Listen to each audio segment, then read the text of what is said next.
संतांच्या पादुकांचे आगमन या निमित्ताने लातूरच्या कृषी उत्पन्न बाजार समितीच्या मैदानावर आयोजित करण्यात आलेल्या अखंड हरिनाम सप्ताह सोहळ्यात भाविकांनी आणि वारकऱ्यांनी मोठ्या प्रमाणात सहभाग नोंदवला असून या कार्यक्रमात आज गहिनीनाथ महाराज औसेकर यांच्या कीर्तनाने भाविक आणि वारकरी मंत्रमुग्ध झालेत। या कार्यक्रमासाठी भाविकांनी मोठी गर्दी केली होती, तर कीर्तनात मृदुंगाला टाळाची साथ देण्यासाठी वारकरी संप्रदायाने देखील मोठ्या प्रमाणात हजेरी लावली होती।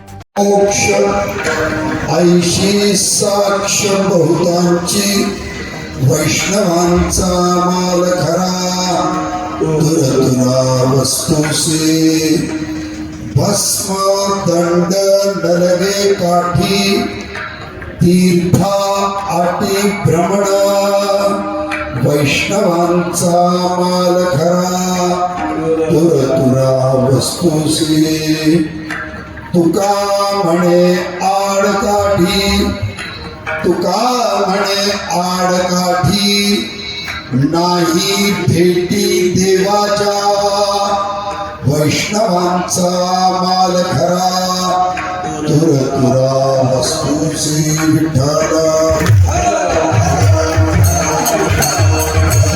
दृष्टी अत्यंत श्रीमंत असलेला माणूस पुण्यवान असतो। आम्ही बरेच आता आमचं 67 वर्षाचं वय आहे, लहानपणापासून परमार्थ करतो। म्हणजे श्रीमंत जगद्गुरु तुकोबारायाला जो अनुभव आला तो अजून यायला आम्हाला किती जन्म घ्यावे लागतील काही सांगता येईल।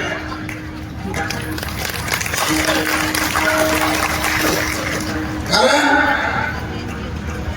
त्यांना परमार्थामध्ये अवस्था प्राप्त झाली होती। अवस्था प्राप्त झाली म्हणजे रिद्धी प्राप्त झाली नव्हती, सिद्धी प्राप्त झाली नव्हती। रिद्धी आणि सिद्धीच्या पुढचं शुद्धत्व त्यांना प्राप्त झालं होतं, म्हणजे देव त्यांना प्राप्त झाले होते।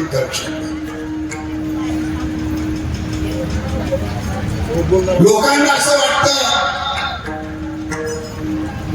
की परमार्थ केल्यानंतर माझ्या घरची आर्थिक परिस्थिती खूप चांगली होती, असं एक समज असतो। काय महाराज वारी करू लागल्यापासून माझं खूप कल्याण झालं। काय कल्याण झालं? मुलगा जिल्हा परिषदेला लागला, सून मंत्रालयात लागली, आता नातू लगेच। मग मी म्हणतो तुम्ही कुठे आहे? काही नाही, मी माझ्या घरात।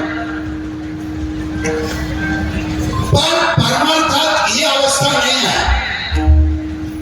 होईन भिकारी पंढरीचा वार करी, हाच माझा नेम धर्ममुखी विठोबाचे नाम, हे जी व्हावी माझी असं जन्मोजन्मी तुझा दास, ही त्यांची अवस्था प्राप्त होती।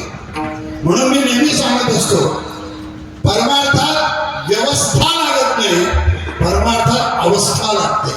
जिथं अवस्था आहे तिथं व्यवस्था आपोआप मागे येते।